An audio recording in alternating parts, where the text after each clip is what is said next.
ემიგრაციის მარშრუტები.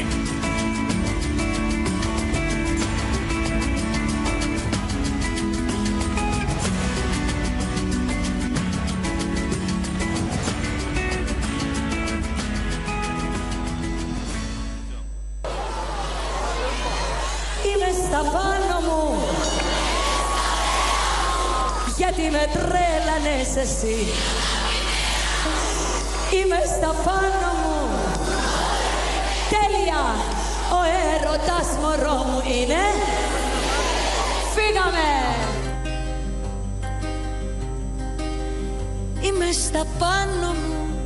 Είμαι στα ωραία μου. Γιατί με τρέλανες εσύ αγάπη νέα μου.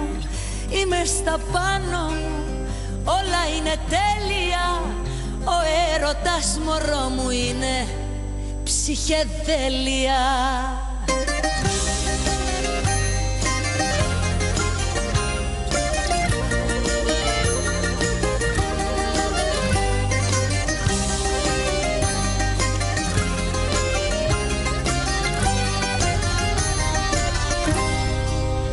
Ξαφνικά εκεί που είπα πως μαράθηκα σαν λουλούδι ότι έκλεισα και πάει.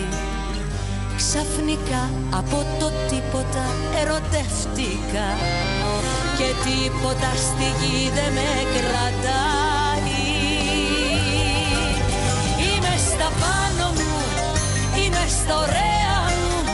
Γιατί με τρέλανες εσύ αγάπη νέα μου. Είμαι στα πάνω μου. Όλα είναι τέλεια, ο έρωτας μωρό μου είναι ψυχεδέλεια.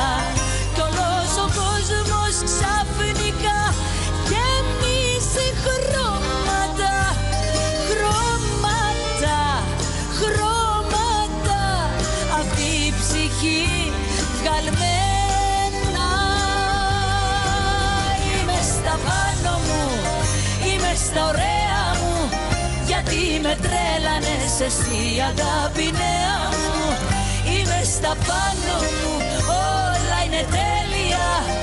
Ο έρωτας μωρό μου είναι ψυχεδέλεια.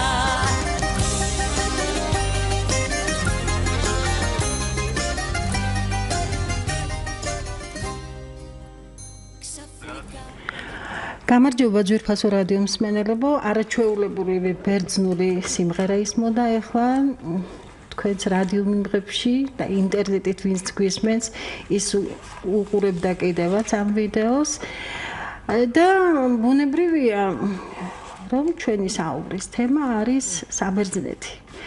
რას ნიშნავს საბერძნეთი ქართველი ემიგრანტის ცხოვრებაში? ჩვენ ამ თემაზე არაერთხელ გვისაუბრია, აქ ჩვენთან სტუდიაში იყვნენ ქართველი ემიგრანტები, რომლებიც დროებით სამშობლოში ჩამოვიდნენ და ჩაგვერთვნენ კიდევაც და გვერთვებიან საბერძნეთიდან ის ემიგრანტები, რომელსაც ჩვენი დახმარება უნდათ, ან უნდათ რომ გაგვიზიარონ თავიანთი შთაბეჭდილებები, უნდათ რომ ქართულ საზოგადოებას ესაუბრონ რადიოს საშუალებით. ჩვენ მათ ამის საშუალებას ნამდვილად ვაძლევთ და ძალიან დიდი სიამოვნებით გვაქვს ურთიერთობა ჩვენს ქართველ ემიგრანტებთან, რომლებიც დროებით საბერძნეთში ცხოვრობენ. დღეს გადაცემის სტუმარია ქალბატონი ნანა მიქაუტიძე, რომელიც მე ქართული ემიგრაციის მუზეუმში გავიცანი. ნანა მაშინ მე მითხრეს, რომ თქვენზე მითხრეს, რომ იგი უკვე საბოლოოდ ჩამოვიდაო სამშობლოშიო და ძალიან გამეხარდა და მოგიწვიეთ კიდევაც სტუდიაში. და მინდა პირველი შეკითხვა აი ესეთი იყოს, რას ნიშნავს სამშობლო? და საიდან იწყება სამშობლო ადამიანისთვის? მოგესალმებით, მივესალმებით თქვენს მაყურებელს და ძალიან დიდ მადლობას გადაგიხდით რომ მომიწვიეთ. სამშობლო ეს ძალიან ღრმა თემაა, რა თქმა უნდა, და განსაკუთრებით ემიგრანტისათვის. პირველი ათვლა მაინც იწყება იმ პატარა ბუდით, საიდანაც ემიგრანტი წავიდა. ეხლა ჩვენ რაღაც ჩვენმა მეგობრებმა გერმანიაში ჩაატარეს პატარა სოციალური გამოკითხვა. ქართველებს დაუსვეს შეკითხვა, ეხლა თქვენ არ გექნებათ ალბათ ის პატარა ფილმი ნანახი და ახალგაზრდები ერთმანეთს ეკითხებიან, რას ნიშნავს თქვენი სამშობლო. და ზოგი ასეთ პასუხსაც კი აძლევს. ერთ-ერთი გოგონა აძლევს ასეთ პასუხს. ჩურჩხელა. ანუ რაც გენატრება ყველაზე ძალიან ის არის შენთვის სამშობლო. ეხლა ნუ გამიგებს ვინმე რომ ჩემთვის სამშობლო მარტო ჩურჩხელა, მაგრამ აი რომ ჩემთვის სამშობლო იწყებოდა ჩემი პატარა ბუბიდან. ხო მონატრებაზე. თქვენ ხართ აფხაზეთიდან? დიახ. სოხუმელი ხართ? დიახ, ჩემი მეუღლის ოჯახი არის სოხუმიდან, დიახ. და დროებით ცხოვრობთ წყნეთში. დიახ, დიახ. აი მონატრება ვახსენეთ და არ გენატრებათ აფხაზეთი. მე ასეთი მძაფრი განცდა აფხაზეთისა არ მაქვს, სიმართლე გითხრათ, ვერ მოვასწარი დიდხანს იქ ცხოვრება. იმიტომ რომ აფხაზეთის რძალი ვარ, ასე ვთქვათ, მეუღლე არის სოხუმიდან.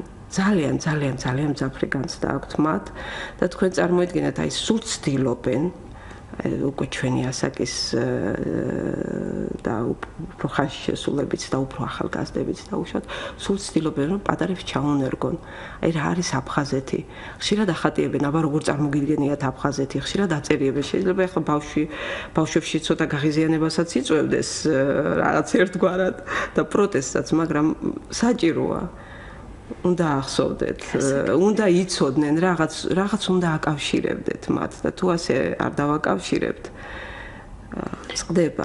ეხლა ეს სხვა ეს არის პარალელია, მაგრამ საბერძნეთში მცხოვრები ბავშვები, ქართველი ბავშვები როგორ გრძნობენ სამშობლოს, როგორ განიცდიან? დიახ, აი მე ეხლა მაგალითად ათენში, საბერძნეთში ძალიან ბევრი ცენტრია, საგანმანათლებლო ცენტრი, საკვირაო სკოლები, არის ბაღები, სადაც ძალიან ბევრ შრომობენ.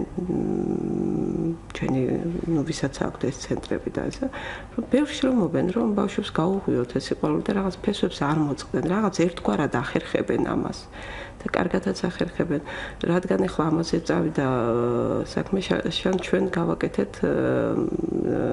მე ვიყავი უშუალო ხელმძღვანელი ამ პროექტისა. შეიძლება გახსოვთ კიდეც ემიგრაციის მუზეუმში მოეწყო ქართველი ბავშვების გამოფენა მესიჯის სამშობლოს. დიახ, ლიგის ეგიდით გაკეთდა ორგანიზაცია, ასეთი ქართველი ემიგრანტთა ლიგის ეგიდით გაკეთდა ესა პროექტი და პროექტის ხელმძღვანელი ვიყავი მე. და მშვენიერი აი ძალიან 51 ბავშვი შევკრიბეთ ფაქტიურად და ეს 51 ბავშვი საკმაოდ დიდი რიცხვი იყო. ჩავთვალოთ რომ იქ სადაც გავაკეთეთ გამოფენა, არმაში გავაკეთეთ განათლებისა და კულტურის ცენტრი არმაში, ჩავთვალოთ რომ ეს იყო ერთობლივი პროექტი. შეიძლება ჩავთვალოთ ისეთი დიდი დახმარება გაგვიწია ჩვენ თია რეხვიაშვილმა. და ეს იყო ერთი მცდელობა, რომ თუნდაც ის 1 საათიც რო ფიქრობდნენ ბავშვები სამშობლოზე, როდესაც ხატავდნენ, აი ესეც კი აფაქიზებს რაღაც პატარა მარცვალი მათი სულიერი გაფაქიზებისა. ნამდვილად მოვახდინეთ მე მგონი. და საინტერესო იყო ამ ხრივ. ძალიან და ნანა იცით რა, თქვენ საბერძნეთში წახვედით ამ 9 წლის წინ. დიახ, 2007 წელს. 9 წლის წინ დაიწყეთ მუშაობა ერთ-ერთ ოჯახში, უვლიდით პატარებს. რამდენი წლის იყვნენ? უფროსი იყო 2 წელიწადნახევრის და უმცროსი იყო 7 თვის. ახლა თუ გადავიანგარიშებთ 11 წლის არის. დიახ, 11 წლის დავტოვე უფროსი და 9 წლის დავტოვე პატარა. ამ ხნის განმავლობაში სულ ამ ოჯახში. ერთი პერიოდი ძალიან გამაბრაზეს და დავტოვე ეს ოჯახი. მაგრამ დიდხანს ვერ გავწელი მათ გარეშე, წარმოიდგინეთ ახლა დასვენების დღეს რომ მათთან გავრბოდი რომ ბავშვები მენახა და შემდეგ ის მეგობარი რომელიც დავტოვე მე იმ სამსახურში საქართველოში წამოვიდა, გამიმართლა ამით ასე ვთქვათ და მაშინვე დაუბრუნდი ისე უკან და ბოლომდე იქ ვიყავი. და ახლა როგორ ძლევთ მათ გარეშე? ახლა იმდენად დიდი მუხტია, ძალიან მიჭირს გითხრათ სიმართლე. ჯერ ერთი ისიც რომ დავტოვე ეს ბავშვები, ისევე განვიცადე როგორც წასვლისას ჩემი ბავშვების დატოვებას განვიცდიდი. იცით, როდესაც შედიხარ ბავშვებთან სამუშაოდ და სადღაც შორს ყავს შენი შვილები, უკვე ამ ბავშვებზე გადადის მთელი ის სიყვარული. ეხლა შეიძლება ვინმე შემედაოს ამაში და ამას აუცილებლად უპასუხებ, რომ სიყვარული არ შეუძლია თუ კი ვინმე შემედავება, რომ ეს ასე არ არის. ძალაუნებურად ამ ბავშვებს აგზავნის შენ თვითონ ამზადებს სკოლისთვის. ამ ბავშვებს უთენებ ღამეს, როდესაც ცუდად არიან, სიცხე აქვთ დაუშვათ ამ მშობლებთან ერთად, შენც გახარ ამ ბავშვებთან ერთად. ამ ბავშვებს უმზადებს სადილს, ამ ბავშვებს ხვდები სკოლიდან ბრუნდებიან ისინი, ამ ბავშვების ტკივა, ასწავლი როგორ ითამაშონ ერთად. იქ ბავშვებს აქვთ ცალ-ცალკე ოთახები. სკოლიდან ბრუნდებიან, შეიკეტებიან ცალ-ცალკე ოთახში, გამოყოფენ ცხვირს, არა ვარ სახლში, დაგეძახებენ, დაკეტავენ კარს.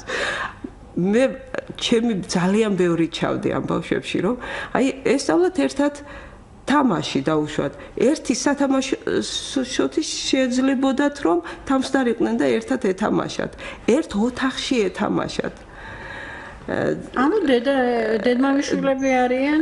ხო, მაგრამ აქვთ ცალკე ოთახი, სათავიანთი სამყარო იქ აქვთ მოწყობილი და ნაკლებად დაინტერესებთ. აი ძალიან დიდი განსხვავებაა სხვათა შორის. ჩვენ აღზრდის მეთოდებსა და მათ აღზრდის მეთოდებს შორის და როცა ქართველია ოჯახში და მით უმეტეს თუ კი მარტოა ოჯახში ყოველთვის ცდილობს რომ რაღაც თავისი ჩადოს იმ ბავშვებში. დიახ. გასაგებია. ცოტა კითხვას გადაუხვია ალბათ. გასაგებია. ნანა, თქვენთვის ბერძნული ოჯახი არ იყო სხვა გარემო? ძალიან. უჩვეულო გარემო? ძალიან, დიახ. და როგორ შეეგუეთ, როგორ შეხვედით თქვენ ქართველი დიასახლისი ამ ბერძნულ ოჯახში?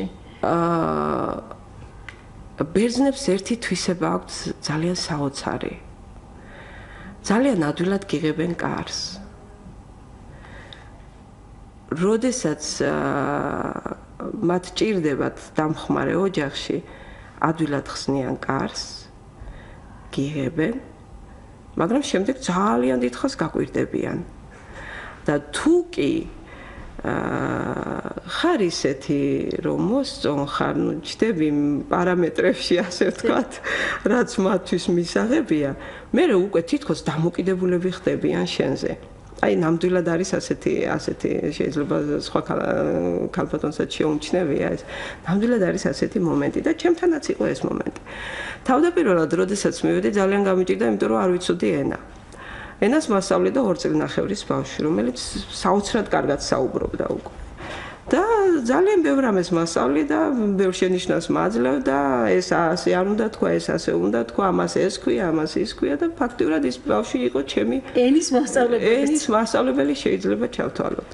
ეს ძალიან მნიშვნელოვანია, რა ენა უნდა იცოდე. დიახ და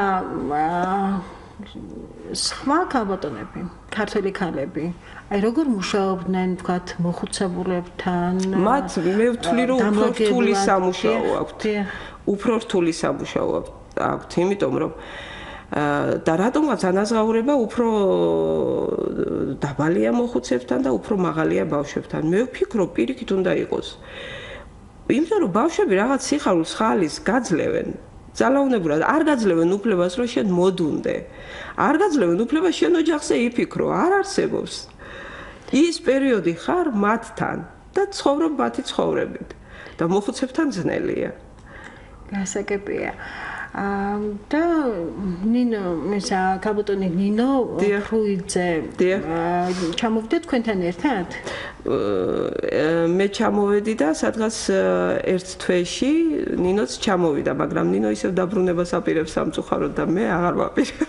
თქვენ არ აპირებთ დაბრუნებას? არა. რატომ, ნანა? აღარ მინდა. გინდა შენ სახში მინდა, კი. სახში ყოფნა. აბა ახლა ვკითხოთ ნინოს. გამარჯობა ნინო. გამარჯობა ქალბატონ ნანა, როგორ ბრძანდებით, როგორ გიკითხოთ? არა გვიშავს, თქვენ როგორ ბრძანდებით? არა მიშავს, მეც არა მიშავს, მაგრამ რადგანაც სამშობლოში ვარ, კარგად ვგრძნობ თავს. როგორი დახვდა ქუთაისი? თქვენ ძალიან დიდი ხანია არ ყოფილხართ თქვენს ქალაქში და როგორ შეიცვალა იგი?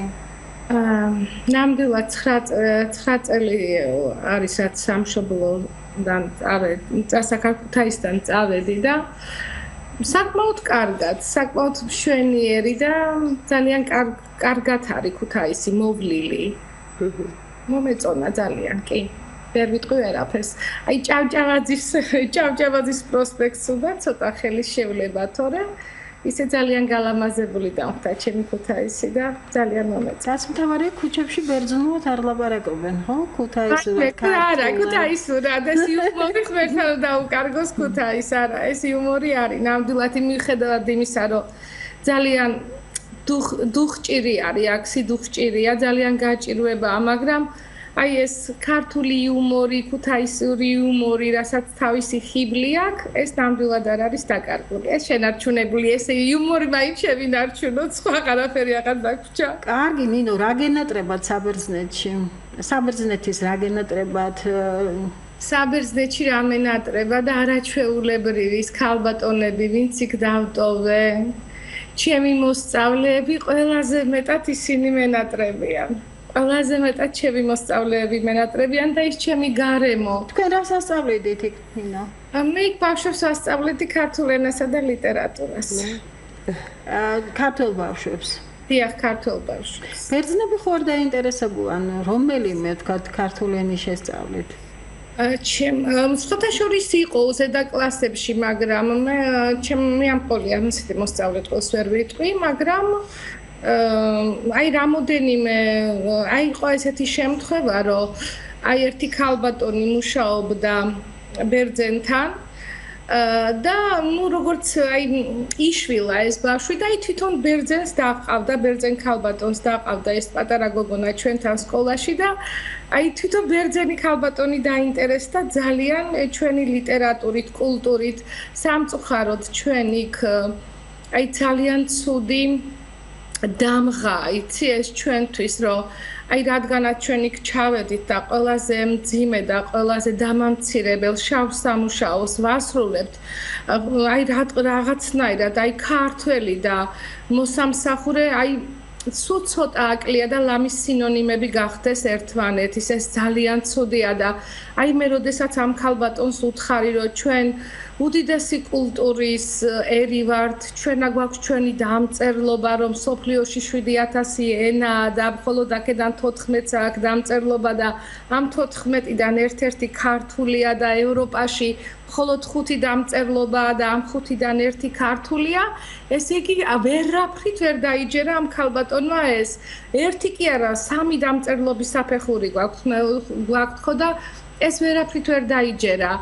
და შემთხვევით იქ ერთი ბერძენი მამაკაცი შემოვიდა და აი იმან დასტური რომ იცაკიო ეს ქალბატონი სწორს ამბობს, აი შემდეგ უფრო დარწმუნდა ჩემი სიტყვების სისწორეში, თორე რადგანაც მიდიხარ იქ და მათ ეუბნები რომ აი მიმიღე მოსამსახურეთ, ფაქტიურად მოჯამაგირე ხარ 21 საუკუნეში, ეს არის კატასტროფა. ჩემთვის კატასტროფა, ის ყველაზე მეტად ეს მტკივა. არ მენანება არც ერთი ქართველი ამისთვის, მაგრამ აი რა ვქნათ, ჩვენ რო არ აქვს ემიგრანტები, ფაქტიურად საქართველოს ჩვენ გადავარჩინეთ, ხომ ეთანხმებით ამაში? ნამდვილად თქვენ გადაარჩინეთ პირველ ყოვლისა თქვენი ოჯახები, ახლობლები და ზოგადად მთელი ქვეყანა. რა თქმა უნდა, აი ქალბატონო ნანა, ეხლა მე როდესაც ვალუტა ჩემ შვილის ყველაზე დიდ ინვესტიციას ვდებ ჩემი შვილის განათლებაში. აი მე რო ის დამყავს ცეკვაზე, ინგლისურზე, ჭადრაკზე, თემატიკაზე მე ხო ვიხდი და ამითი ის მასწავლებას მე ხო უხდი და ის ეკონომიურად ხო გამართულია ის მასწავლებელი წელში მე რო ეს არ შემეძლოს და 1000 ემიგრანტი ესე აკეთებს ფაქტიურად აქ ყველაფერი გაჩერდებოდა პლუს ამ რამდენს ვაგზავნით კიდე და ეს ყველაფერი ემიგრანტის მხრებზე გადადის და რა თქმა უნდა, საშინელი ნოსტალგია და საშინელი დუხჭირი და გაუსაძლისი თქვენ განათლებით პედაგოგი ბრძანდებით? დიახ. და ეხლა წახვალთ ისევ ათენში დაიწყებთ მუშაობას? დიახ, უნდა წავიდე სამწუხაროდ. უნდა წავიდე კი. ძალიან ძნელია 9 წელი იქ იყო, ჩამოვედი, მაგრამ აი მეუღლე დამეღუპა და დაკრძალვაზე ვერ ჩამოვედი, მაშინ არანაირად არ შეიძლებოდა რომ წამოვსულიყავი და აი ვეღარ გავწელი, ძალიან მინდოდა რომ მის საფლავზე აღდომას გავსულიყავი და ამიტომ გადავწყვიტე რომ 5 წელი გავუხდა ახლა და წამოვსულიყავი და სამწუხაროდ ისე უნდა დავბრუნდე უკან. უნდა დავბრუნდე.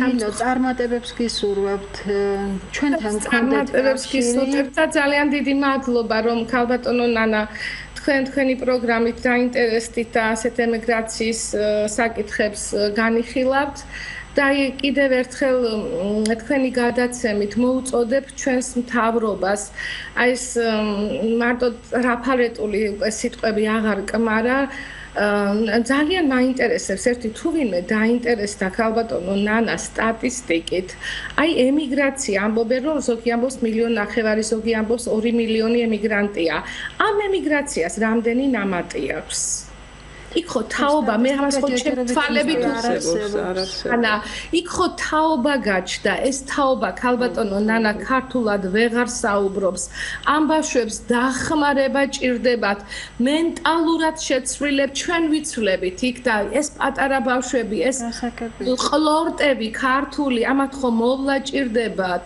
აი ქალბატონმა ნანამ იცის ჩვენი ძალიან კარგი პროექტები გაგვიკეთებია იქ და იქ უფრო ქართველობენ კაცო მაგრამ პატარა სახელმწიფოც უნდა მიეხმაროს გასაგებია წარმატებებს გისურვებთ რადიო მსმენელებს კი შევახსენებ რომ ჩვენ ქუთაისიდან გვესაუბრებოდა ქალბატონი ნინო ფრუიძე პედაგოგი რომელიც სულ მალე ათენში აპირებს გამგზავრებას ნინო ნანა აი ესეთი საუბარი გქონდა ნინოსთან. ნინოს თქვენ 9 წლის განმავლობაში ნინოსთან ერთად ცხოვრობდით ხო? არა, ნინოსთან ერთად არ ცხოვრობდი, ნინო ბოლო 3-4 წელია ნინოს რაც ვიცნობ. მაგრამ არ აქვს მნიშვნელობა, მართლაც იმდენად მტკივნეულია, იმდენად ბევრი ბავშვია დაბადებული. მე არ ვიცი მართლა სტატისტიკა არსებობს თუ არა, მაგრამ ხშირად ვფიქრობ ამას, რომ თუ კი საქართველოს უნდა მომავალი, როგორმე უნდა შეძლოს ემიგრაციაში დაბადებული ბავშვების ამ თაობების დაბრუნება. თორემ ფაქტიურად საქართველოს მომავალი არის გარეთ. უამრავი ბავშვია, უამრავი, მარტო საბერძნეთში და მე ახლა დანარჩენი კიდე სხვა ქვეყნებში. უამრავი. და თქვენ აღნიშნეთ, რომ იქ არის სკოლები, საკვირაო სკოლები. ჩვენი ბავშვები, ქართველი ემიგრანტების ბავშვები ძირითადად ბერძნულ სკოლებში დადიან, მაგრამ არის საკვირაო სკოლა, სადაც მათ შეუძლიათ ქართული მშობლიური ენა ისწავლონ, ლიტერატურა, ისტორია. და ჩვენ ვეცნობით ქართულ ბერძნულ კულტურულ საგანმანათლებლო ცენტრს თუ განათლების და კულტურის ცენტრი არის ესეთი შემისწორეთ ეს არის არმაზი არმაზის დამფუძნებელი არის ქალბატონი თეარეხვიაშვილი ქალბატონმა თეარეხვიაშვილმა მოაწყო ამ რამდენიმე ხნის წინ ერთ-ერთი წიგნის პრეზენტაცია და ეს იყო წიგნი ევა ამ წიგნის ავტორი ბრძანდებით თქვენ აი როგორ მოასწარეთ ამ წიგნის დაწერა ამ 9 წლის განმავლობაში ეს წიგნი გითხრათ სიმართლე იწერებოდა ნელა და არც მქონდა თავიდან ჩაფიქრებული რომ პრეტენზია იმისა დაუშვათ რომ წიგნი გამომეცა არ მქონდა ნამდვილად დამიჟინეს მეგობრებმა რომ ბარემ ერთად შემეკრიბა ეს რაც გამოვეცი ძალიან კარგად მიიღო იქაურმა საზოგადოებამ. საერთოდ ერთი ძალიან ზოგადად აქაც ვწერდი ახლა, როდესაც აქ ვიყავი საქართველოში, მე ახლა წერა იქ არ დამიწყია ემიგრაციაში, აქაც ვწერდი. აქაც იბეჭდებოდა, მაგრამ ისე დიდი ყურადღება ნამდვილად არ მიმიქცევია, მაგრამ როცა უკვე ემიგრაციაში მიდიხარ, ეტყობა სულიერება უფრო იღვიძებს და უფრო მეტი გადმოდინდება. ლექსებს წერენ, პოეზია არის გაფურჩქნული ასე. უამრავი ლექსია. თქვენ წარმოიდგინეთ, ერთი ლექსიც ვერ დავწერე სამშობლოზე. მიუხედავად ამხელა მონატრებისა. ჩემს წიგნში უფრო ჩანს ქალი ემიგრანტი ქალი და იმიტომ უწოდე მას ევა, რომ უფრო წარმოვაჩინე ქალი თავისი გრძნობებით. ანუ შესაძლებელია ამ ქალს ენატრებოდეს არა სამშობლო, თქვათ, არამედ მასში იღვიძებდეს ქალი და ეს სრულიად ბუნებრივი მოვლენა. ანუ ქალი და დედა ჩანს უფრო და თქვენ წარმოიდგინეთ ისე მიიღო ქართულმა ემიგრაციამ ეს და იქ არის პატარ-პატარა ნოველები, სადაც პატარ-პატარა ისტორიებია შეკრებილი, ვკრებდი ამ ჩვენი ემიგრანტი ქალებისაგან ისტორიებს. და ბევრმა საკუთარი თავი ამოიცნო. თეაზე ხო არ დამიწერია? ზოგადად, არა, თეაზე არ დამიწერია. ზოგადად იქ ყველა ქალშია ევა. დარწმუნებული ბრძანდებოდეთ და ამიტომ მიიღო საზოგადოებამ ძალიან კარგად იქაურმა და აქაურ საზოგადოებას ჯერ არ გამიცნია. გავაკეთოთ ეს სახამო ემიგრაციის მუზეუმში. კარგით, მადლობთ ნახოთ. და ქაბოტონი თეარეხვიაშვილი ქართულ ბერძნული განათლების და კულტურის ცენტრის დამფუძნებელი ამ ცენტრს არმაზი ეწოდება. გამარჯობა, მოგესალმებით ქაბოტონო თეა.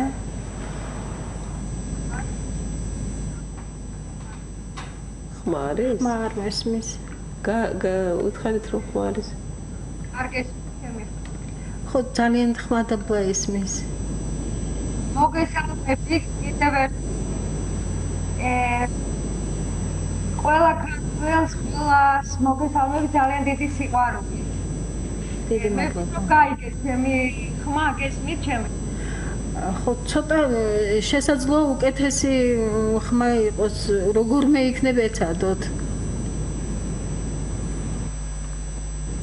აი ტექნიკურად რაღაცნაირად ხმა დაარეგულირეთ. დიახ, გესმით ახლა ჩემი. კი, ახლა უკეთესად ისმის. დიახ, ქაბოტონო თეა. დიახ, აი თქვენი ცენტრის, აი განათლების და კულტურის ცენტრის არმაზის დაფუძნების ისტორია გვაინტერესებს. ქართველი ბავშვები მოდიან უმეტესად თქვენს ცენტრში, ხო? ჩვენ ახლა ბავშვების განათლებაზე ვსაუბრობდით. დიახ. რა თქმა უნდა, ქართველი ბავშვები იკრიბებიან ძირითადად. ავან რა თქმა უნდა არიან ძალიან ახლო ურთიერთობაში ვართ ბერძნებთან, მაგრამ ძირითადი დატვირთვა მოდის ბერძნულ ქართულში ამ ორგანიზაციას და სახელიდან გამომდინარე და საქმიანობიდან გამომდინარე ორივე მხარეს ეხება. მაგრამ რაც შეეხება ბავშვებს, ბავშვები კონკრეტულად არიან ქართველი ბავშვები და სწავლობენ ქართულ ენას, საქართველოს ისტორიას სწავლობენ ძალიან დიდი სიყვარულით, ხალხურ ცეკვებს სწავლობენ და ძალიან ცდილობ თუ რაღაცნაირად ეს პატარა კერა ძალიან თბილად და ტკბილად იღებდნენ ყველა ემიგრანტს, იღებდეს ყველა ემიგრანტს და არა მხოლოდ ბავშვებს და განსაკუთრებით ბავშვებს, იმიტომ რომ ბავშვები არის ჩვენი სისუსტე, ყველაზე მეტად რაც გვაწუხებს და რაც გვტკივა ემიგრანტებსაც და მე ვფიქრობ საქართველოშიც ალბათ უფრო მეტი ყურადღება უნდა დაეთმობოდეს ალბათ ბავშვების თემას, იმიტომ რომ ჩვენ რაღაც წამოვიღეთ საქართველოდან, რაღაც რომელიც აი ენით აუხსნელია, მაგრამ ეს ყოველთვის დარჩება ჩვენში. თავარია ბავშვებმა არ დაკარგონ და ბავშვებს გადავცეთ ის, რასაც საქართველო ქვია და სამშობლო ქვია. მე ვფიქრობ, ბავშვების თემა გაცილებით მნიშვნელოვანია ყველა თემასთან, რაც ემიგრანტებს ეხება. ჩვენი დღევანდელი გადაცემის თემა არის ქართველი ქალი საბერძნეთში, ქაბოტონო თეა. თქვენ 15 წელია საბერძნეთში ხართ. აი რა მოგცათ ამ ქვეყანამ, ამ კლასიკური ცივილიზაციის მშობელმა ქვეყანამ, საბერძნეთმა. რა ადგილი უჭირავს მას თქვენ ცხოვრებაში?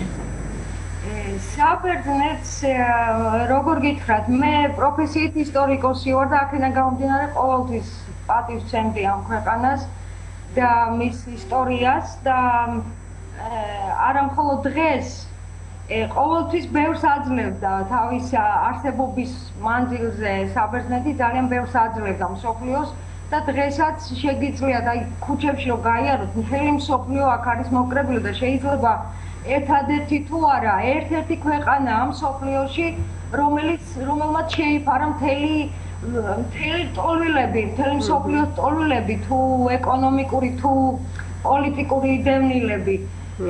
და ამ მხრივ რა თქმა უნდა ძალიან პატივს ვცემთ და ძალიან დასაფასებელია ეს, იმიტომ რომ ბევრმა ქვეყანამ არ გააღო ესე კარი როგორც საბერძნეთმა. და რა თქმა უნდა ყველა ქართველს თავარი ჩვენ ალბათ ქართველებზე გვაქვს ალბათ მეტი ყურადღება ქართველებზე უნდა გავამახვილოთ და მე დარწმუნებული ვარ რომ არ არსებობს ქართველი რომელსაც ეს ქვეყანა არ უყვარს იმიტომ რომ ძალიან თითქმის შეიძლება ნახევარი საქართველოს მოსახლეობის ოჯახების გადაარჩინა საბერძნეთმა. დიახ, ჩვენც გვიყვარს ეს ქვეყანა, დარწმუნებული იყავით, ქაბუზნო თეა და გვიყვარს თქვენს გამო, იმიტომ რომ ჩვენი თანამემამულეები ცხოვრობენ ამ ქვეყანაში და მათ აქვთ აი იქ შრომის საშუალება და თავისი შრომით, თავისი რჩენის და თავისი ოჯახების გადარჩენის საშუალება და ძალიან დიდი მადლობა ამ ქვეყანას. ძალიან დიდი მადლობა თქვენ დღეს გადაცემაში მონაწილეობისათვის. კვლავ არაერთხელ დაგირეკავთ და შეგაწუხებთ, რომ თქვენი ცენტრი, ანუ ქართულ ბერძნული განათლების და კულტურის ცენტრი არმაზის შესახებ მოუთხროთ რადიო მსმენელებს. დღეს კი გემშვიდობებით. მადლობა და მოკითხვა ქართველებს საბერძნეთში. და დიდი მადლობა. ასე ჩემო ნანა, გვესაუბრებოდა თეა რეხვიაშვილი ათენიდან.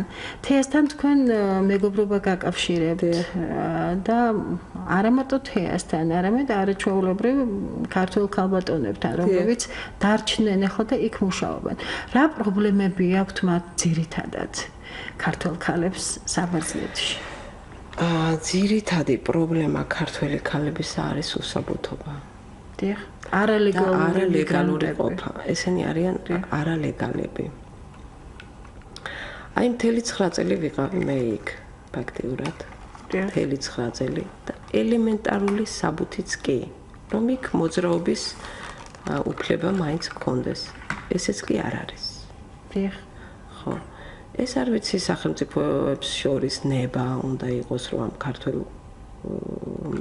საერთოდ ემიგრაციას გაუკეთეს საბუთი თუ თვითონ იმ ქვეყნის დამოკიდებულება არის ასეთი უცხო მოქალაქეების მიმართ არ ვიცი მაგრამ ამ მწვანე ბარათები იყო არანაირი მწვანე ბარათი არ არსებობს ადრე 2004 წელს კი 2004 წელს რომ გაკეთდა საბუთები საბერძნეთში, იმის შემდეგ საბუთი არ გამოსულა.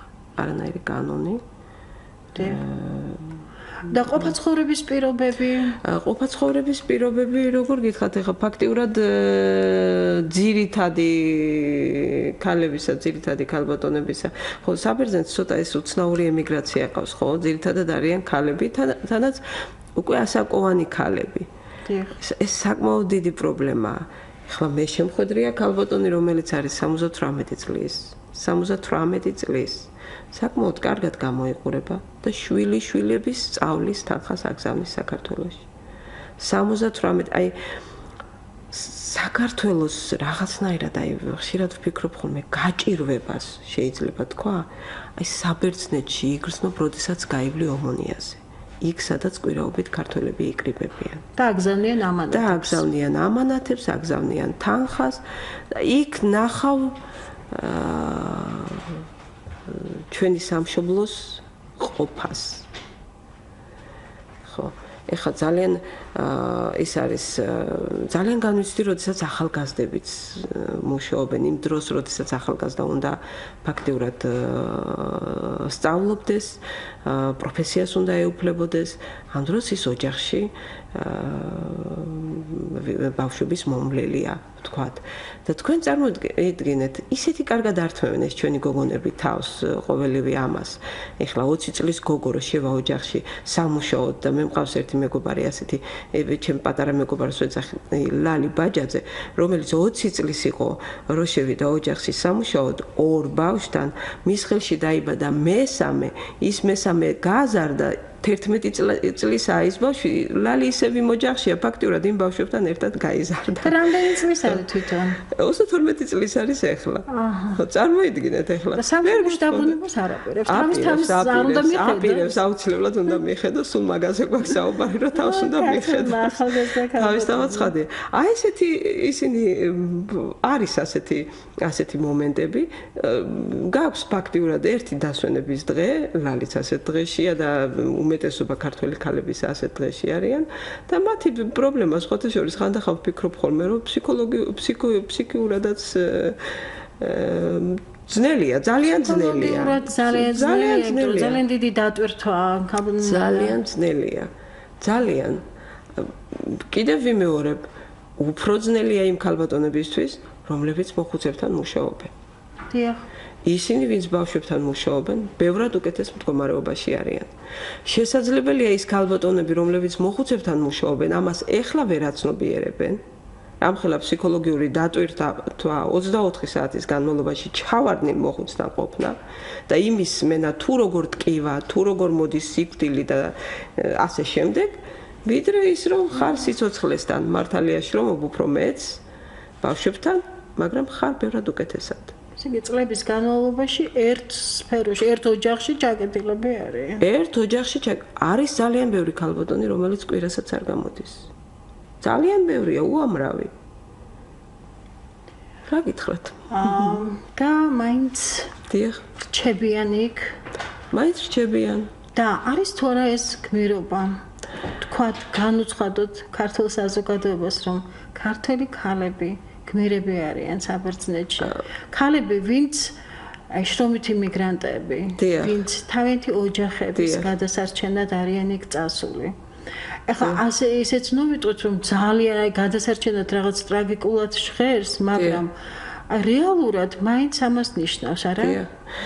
აი ახლა მე გეტყვით. როდესაც მიდიხარ ემიგრაციაში და მიდიხარ შენს ოჯახთან ერთად, თანაკავს შენი შვილები და ეფარები ქმრის კლავს, ვთქვათ, ეს წასვლა სხვა წასვლაა. მაგრამ როდესაც აიღებ ერთ ჩემოდანს ხელში და მიდიხარ მარტო და არ იცი სად მიდიხარ და მიდიხარ მხოლოდ იმისთვის რომ ოჯახი უნდა გადაარჩინო ეს მართლაც გმირობაა ეხლა ხანდახან მეც ვფიქრობ ხოლმე რომ რა გამაღიზიანებელია რა ეს გმირობა და ქვეყნის გადარჩენილობა და მე ჩემი ოჯახის გადასარჩენად წავედი ხშირად მეც მაღიზიანებ და ეს ისა მაგრამ მერწმუნეთ ისინი მართლა გმირები არიან წარმოიდგინეთ არაფერი არ იცი გვაქვს არა ისა დრო მიდიხარ სრულიად უცხო სამყაროში. ენა შენ არ იცი. ბედნიერი ხარ თუ ვინმე გხვდება. თუ ვინმე არ გხვდება, ეს ხომ საერთოდ კატასტროფაა. არ იცი მათი ზნეჩვეულებები, არ იცი ტრადიციები, არ იცი მათი უბრალოდ სამზარეულო. შედიხარ ოჯახში და შენ გინდა რომ გააკეთო საჭმელი, თქვა, აკეთებ კერძს და აკეთებ ქართულს. სულაც არ უნდა შენი ქართული. მაგრამ ეს იყო დასაწყისში. ეს იყო დასაწყისში. 9 წლის განმავლობაში ყველაფერი ძალიან კარგად ისწავლეთ. თავისთავად ცხადია. და ეხლა ჩამოხვედით აქ. ეხლა ერთგვარი ხიდი საქართველოსა და საბერძნეთს შორის. ხართ მწერალი ქალბატონი. არა მწერალი არა, ერთი წლის ავტორია. ეს ორი ერი უნდა დაახლოვოთ და უნდა შეაყვაროთ ამ უბრალო ჩვეულებრივ ბერძენ და ქართულ ადამიანებს ერთმანეთი. ეს მართლა ძალიან დიდი მისიაა და ამას უსურვებ მე ქართულ ქალბატონებს, რომლებიც ახლა საბერძნეთში ცხოვრობენ. თქვენ ხართ ამ ორ ქვეყანას შორის დამაკავშირებელი ადამიანები. ხიდი ასე ვთქვათ, კულტურის, განათლების და ამ ურთიერთობების ძალიან დიდი იმედები გვაქვს ჩვენ, რომ მომავალი ურთიერთობა განვითარდეს ორ ქვეყანას შორის. ძალიან დიდი მადლობა ქალბატონო ნანა და რადიო მსმენელებს შევახსენებ, რომ ჩვენ დღეს საუბრობდით თემაზე ქართველი ქალი საბერძნეთში. ჩვენი სტუმარი იყო ქალბატონი ნანა მიქაუტიძე, რომელსაც დიდ მადლობას ვუხდი.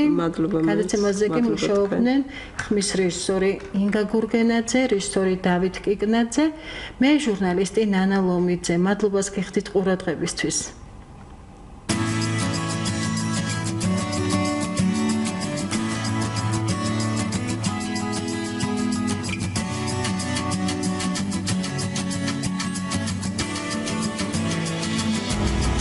მიგრაციის მარშრუტები